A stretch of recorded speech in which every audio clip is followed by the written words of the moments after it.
Vamos então para o Jornal Globo, vamos falar um pouco do Freire Gomes na coluna da Miriam Leitão, que traz algumas informações importantes no jornal O Globo. Obrigado, Alisson Moraes, olha só que bacana, já temos aí 2 pilas, saímos do 0 a 0. Freire Gomes e o alto comando. O ex-comandante do Exército não tratou do espinhoso tema da minuta do golpe nas reuniões do alto comando, diz a colunista do Globo. Vamos ler juntos. General Marco Antônio Freire Gomes não chegou a comunicar ao alto comando que estava sendo proposto a ele pelo então presidente da República Jair Bolsonaro e pelo então ministro da Defesa General Paulo Sérgio Nogueira as minutas de golpe. Essa informação que se tem dentro do Exército. O alto comando tem a função consultiva e não deliberativa e houve 6 reuniões no ano de 2022. Em pelo menos 2 delas foram discutidos temas como manifestação na porta dos quartéis e participação na Comissão de Transparência Eleitoral. Mas o assunto do decreto presidencial não foi tratado. Ele pode ter consultado alguns, mas chegar a mostrar o documento ao alto comando, isso não aconteceu. O comandante é o responsável pela tomada de decisão, ele não tinha outra decisão a tomar que não fosse a de cumprir a lei, o que não é mérito nenhum, ele tem que cumprir a lei. Era uma ordem inexequível. Se ele desse essa ordem para o baixo, os comandantes militares da área não poderiam cumprir. Uma ordem ilegal não se cumpre, me disse um oficial que estava no alto comando no governo Bolsonaro para Miriam, né? A avaliação do Exército era de que Freire Gomes falaria quando fosse depor na Polícia Federal, apesar de nem ter havido tempo para ele combinar isso com os colegas de farda. Quando o Exército foi informado de que ele seria convocado para depoimento na PF, o general Freire Gomes estava fora do país. A decisão dele de falar, de qualquer maneira, deixou os militares aliviados. Neste momento há um sentimento de que é urgente a volta à normalidade, mas a convicção dentro das Forças Armadas é de que isso é importante que isso tudo seja esclarecido, que todas as informações dos depoimentos e da delação do tenente-coronel Mauro Cid, que hoje correm em segredo de justiça, sejam divulgadas. A gente entende a demanda legítima da imprensa por saber tudo o que aconteceu, mas para nós só chegam informações parciais porque o inquérito está em segredo de justiça. A gente tem notícias de trechos, me disse uma fonte.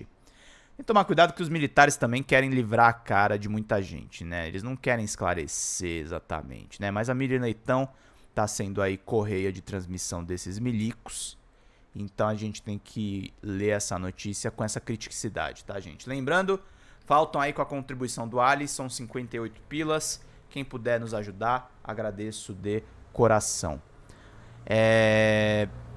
Quanto ao general Paulo Sérgio Nogueira, ex-comandante do Exército, que substituiu Braga Neto como ministro da Defesa, a interpretação é que ele foi envolvido pela condição política do cargo, um erro que o general Fernando Azevedo, o primeiro ministro da Defesa de Bolsonaro, não cometeu. Azevedo deixou o cargo. E é isso, queridos.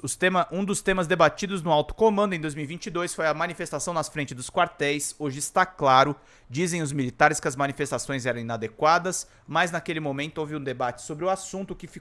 O que ficou ao final foi a decisão de não intervir.